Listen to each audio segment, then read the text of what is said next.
this is why there's been some really bad results from people using motorized devices. My name is Daisy. I'm the founder of Banish, and today I'm going to talk to you about the different microneedling devices out there.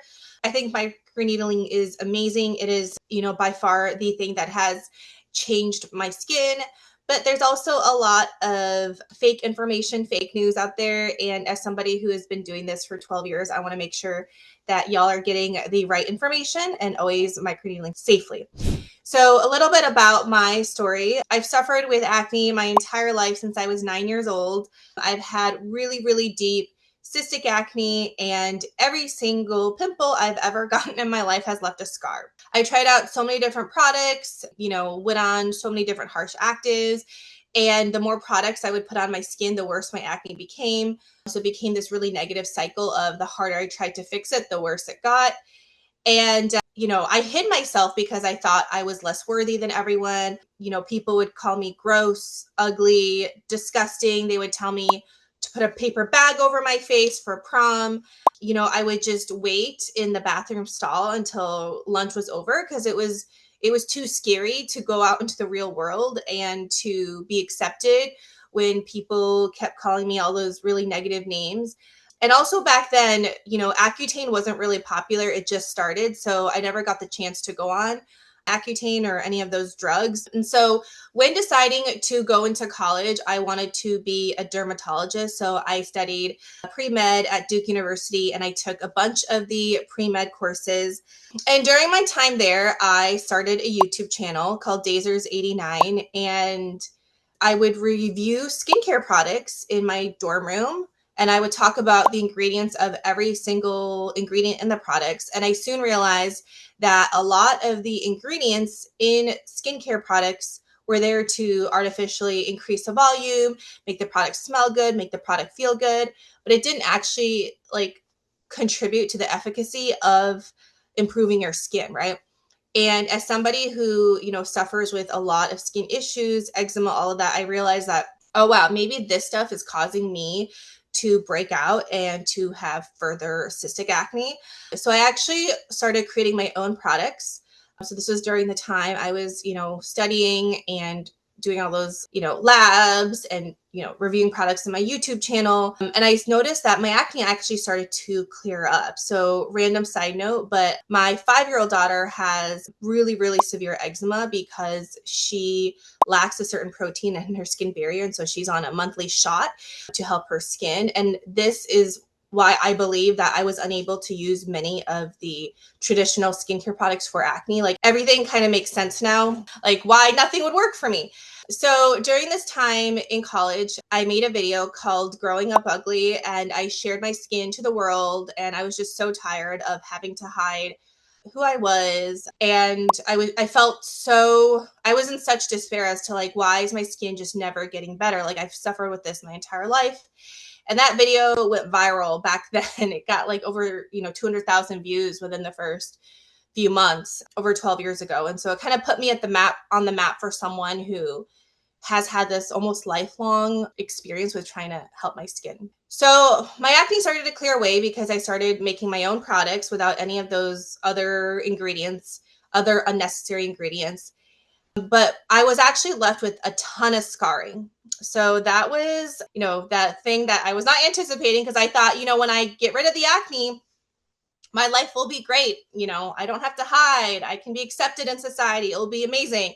And I was left with a ton of scarring, and I was devastated. So I saved up thousands of dollars, went to a family friend plastic surgeon who had this fancy laser machine. And I said, I am ready, laser all my scars off. Let's do it. I am ready for this. And he basically told me, Daisy, you cannot do lasers because I cannot in good faith tell you that a laser is going to help your skin because you have a darker pigment to your skin. The type of skin you have is very prone to scarring. Your skin barrier also has issues, so it's not going to recover well. And he says, I just do not recommend you doing lasers for acne scars. And he said, but I do recommend something called microneedling. And you put an L-ascorbic acid, a vitamin C serum on top of it. And I actually heard about microneedling because people on YouTube would start commenting, asking me if I tried it. And I never wanted to do it because I thought y'all were crazy putting needles on your face. You know, the derma rollers looked really scary. But because someone I trusted said that that would work for my skin type, I thought, well, I have nothing to lose. So I did microneedling on myself and put the vitamin C serum on top that I created. And within a month, people online, like on my YouTube channel and in person, they both commented on my skin. And this was the first time in my entire life that I got positive feedback about my skin, because before it was always very negative. And they were just saying, what are you using? Your skin is glowing. What happened to your acne scars? All of that. And so I knew that it was this microneedling with vitamin C serum that really changed my skin. And people wanted to buy whatever it is I was using. They're like, include the link. Where do I get it? Where do I find this? So that's how Banish started in 2013. We were one of the first, if not the first, like at home microneedling kits out there. Again, microneedling, nobody really knew what it was. It was not mainstream, but I knew that this worked for me. And I really wanted to help other people who are suffering with the same thing with their skin. And throughout that, we've gone through so many different iterations. You know, we started with the derma roller. We started with many different versions of a derma roller, and then decided to go into a stamping device with the self-sanitizing cap. And then in 2024, we launched the Banisher 3.0, which has replacement heads. And then 2025, we launched different size replacement heads. So I'm always trying to innovate and make our product better. And because, you know, all the innovation with microneedling, I was awarded Forbes 30 under 30 in manufacturing, was an Inc. 500 company, got a billboard in the most trafficked area in Los Angeles and West Hollywood. And I also spoke on the TEDx stage. But what is most important to me is making people feel confident in their skin. So we travel across the country and host community events where people can, you know, unleash their inner Beyonce, because you know, for me, I felt like I had to hide for over 15 years of my life because I always felt like I was not worthy because of the condition of my skin. And I always want to advocate for people. Like, it doesn't matter the way you look. It's always about the way you feel. So my first and foremost mission is to make you feel confident in your skin. Let's go into the technicalities of microneedling devices. So we're going to talk about the derma rollers, the microinfusion devices, the motorized devices, the banisher, and with the different size heads to use. So the derma rollers, very, very popular. The pros of a derma roller is that it covers a large area. So if you are wanting to treat stretch marks, it's very fast, right? You can move. And I would say that if you're going to use a derma roller, it's better to use it for the body, because the skin on your body is actually much thicker than the skin on your face. So you're less likely to induce tram track scarring, all of the negatives of using a derma roller. But again, the negative of using a derma roller is that you're scooping it into the skin. It can create tram track scarring. Again, for me, my skin scars very, very easily. So I cannot use, you know, these types of devices on my skin because my skin is so thin on my face. And also, it's not the best product for people with breakout prone skin. You're rolling it, you might roll over an active acne, and then you might roll it to other areas, right? You're transferring that bacteria over. And again, my number one priority is safety, making sure you're not going to get more scarring and making sure you're not going to get more breakouts. So yeah, for those reasons, not the best for using on your face. So the Dr. Pen is the most popular one.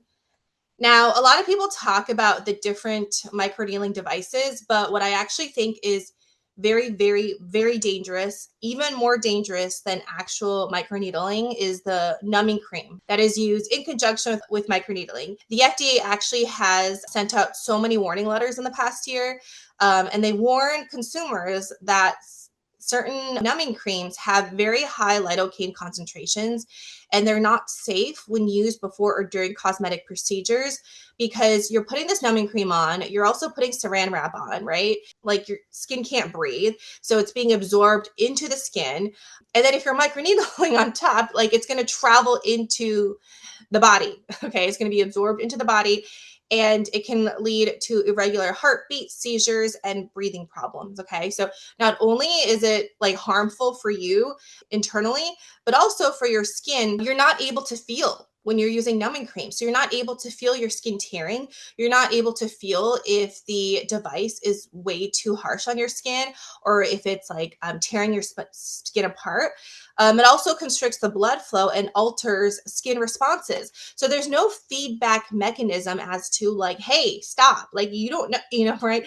Like you don't know if it's really tearing your skin up, and that can be really dangerous. And, the FDA has, again, issued a lot of warning letters because there's a lot of really bad numbing products with dangerous ingredients that go way above the allowed concentration of whatever they're allowed to use, or they put in things that they're not allowed to use. And again, because it's being absorbed into the skin because of the way people are using it, because they're putting, the plastic wrap over their skin, letting it soak in, microneedling with it, it just makes it so much more dangerous. So I would be careful of that. And for me, again, safety has always been my number one priority. I did not want to even create a device where you would have to use numbing cream. I just don't think it's necessary. So the pros of these motorized devices is that, if you want to go fast, it's fast because it's moving. I think it could be good for the body. Again, the skin on your body is really thick, so it can take a lot more wear and tear than maybe on your face or your neck. And it also has a single-use cartridge, so you don't need to worry about, cleaning the device. The biggest con is that if you're using numbing cream with it, there is no feedback mechanism. So you could really go into the skin and tear it apart. And you can go on Reddit, you can go on other blogs, but some people have said that, microneedling has made their acne scars worse or has made their skin worse. And the reason why is because, if you're doing it like this, it's just incurring so much unnecessary trauma that we don't need, right? And will further cause scarring. Also, it's very dependent on the technician. So you could have two people, right, with the exact same products, the exact same ingredients, and one person could do a really great job on it and the other person could just go way too intense. And again, because there is no feedback mechanism, because when using numbing cream, you're not seeing like the damage until maybe later that day, you don't really know how hard you're going into the skin. And even me, I used the motorized device on a banana, and with one pass, it just tore open the banana skin. So again, with microneedling, it's not about, creating trauma. It's about creating just a little bit of trauma into that dermis layer to induce collagen elastin. But anything after that, you're going to risk a lot of skin damage, further scarring. I mean, scary, scary results. So then here's some of the other photos that people have had with bad experiences using the motorized device. And also it's kind of scary out there because a lot of people are selling doctor pens that are bootleg, or I don't know where they're from. But anytime you're buying skincare, especially anytime you're buying anything, I would recommend you buy it straight from the website or the manufacturer. Third parties will sketch, right? Even when I buy batteries, sometimes the batteries have made my electronic explode if I don't get it from like the actual reseller. So just make sure you're buying directly from the brand. Microinfusion devices. Microinfusion devices are very, very popular. Okay. And the pro of a microinfusion device is that it's easy to target. The serum is also included, so it's easy to use. There's thin gold-plated needles, and I love the thin gold-plated needles. They are my favorite because they induce less trauma. But the cons of the microinfusion device is I had a cousin, every time we would share drinks, he would backwash the Sprite. So in the bottle of Sprite, there was always flakes of who knows what in there. So for microinfusion device, because there is no backflow prevention mechanism, and these devices, you don't know if you're stamping over something, the bacteria goes back into the microinfusion device, and you can also spread it throughout your entire face. And again, if you are breakout prone, that is not something you want to be doing, right? Also, you have to buy a whole new microinfusion device every single time you microneedle, so it's not reusable.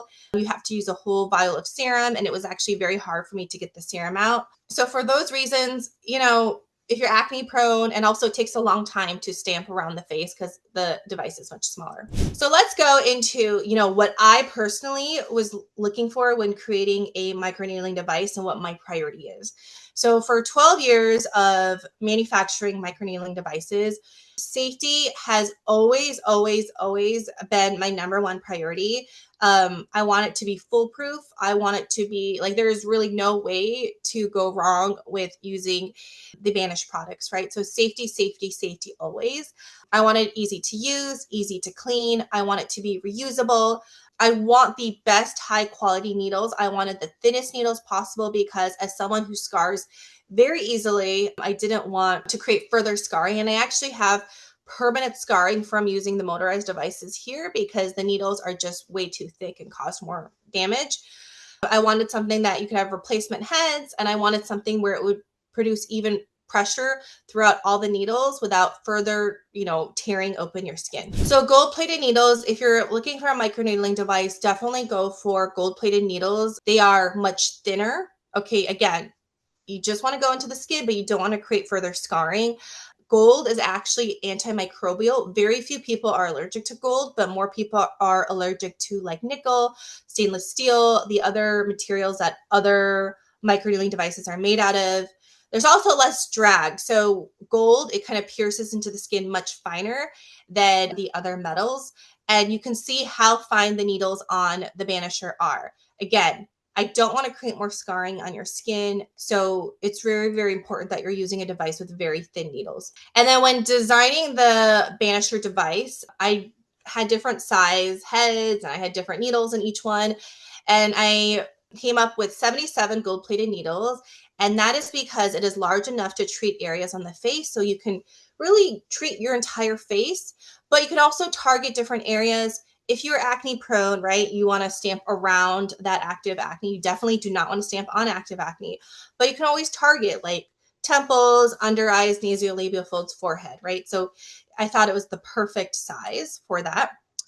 And also it is in a conical shape. So if you can see the way that it's designed, all of the pressure goes into a circumference at the top, and then that goes into the replaceable head. So there's even pressure, and it kind of almost like contours to your face and to your skin. So if you look at Zoe's videos using the Banisher, you can see how it kind of just contours and almost has like a rebound effect. So that way you're not pressing too hard. That way there's no risk of you tearing up the skin like you saw in the other photos. And then also it is reusable. So there's a cleaning cap. You just fill with isopropyl alcohol, and you don't need to buy any special cleaning solution. Okay, like I could have sold another cleaning solution that you'd have to buy to clean this, but I say you can just go to your 99-cent store, buy the isopropyl alcohol and clean it and call it a day, right? For me, it has to make sense. If it doesn't make sense, I'm not going to do it. So you can just use isopropyl alcohol to clean it. And then I would say for maybe some of the cons of, the Banisher, it does take longer to use on the body, right? It is not going to be as fast as using a derma roller if you are trying to target stretch marks. And also, we don't sell in that many places. And to me, it's because safety is my number one priority.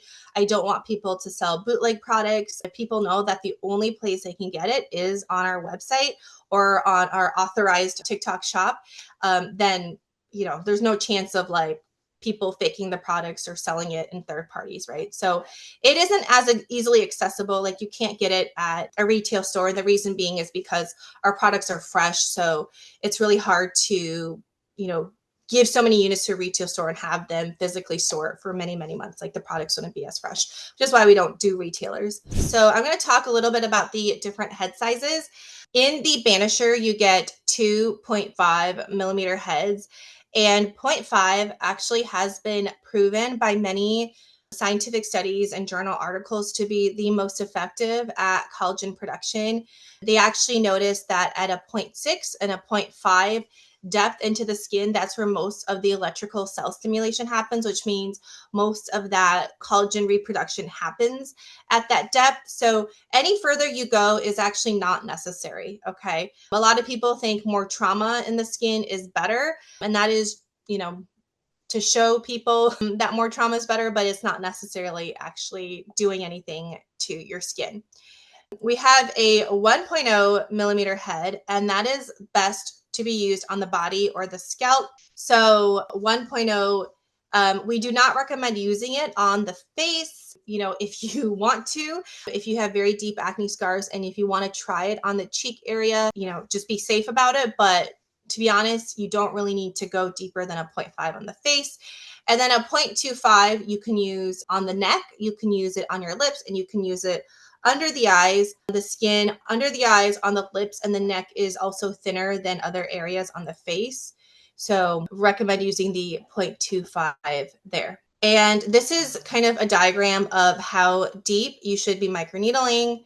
So the face, 0.5, 0.25 on under the eyes, the lips, and the neck, and then anywhere on the body, a 1.0 millimeter. The skin on your body is anywhere between 2 to 4 millimeters, so it is much thicker than on your face, and also a 1.0 millimeter for the scalp. And here's a comparison as to all the other microneedling devices. So thank you all so much.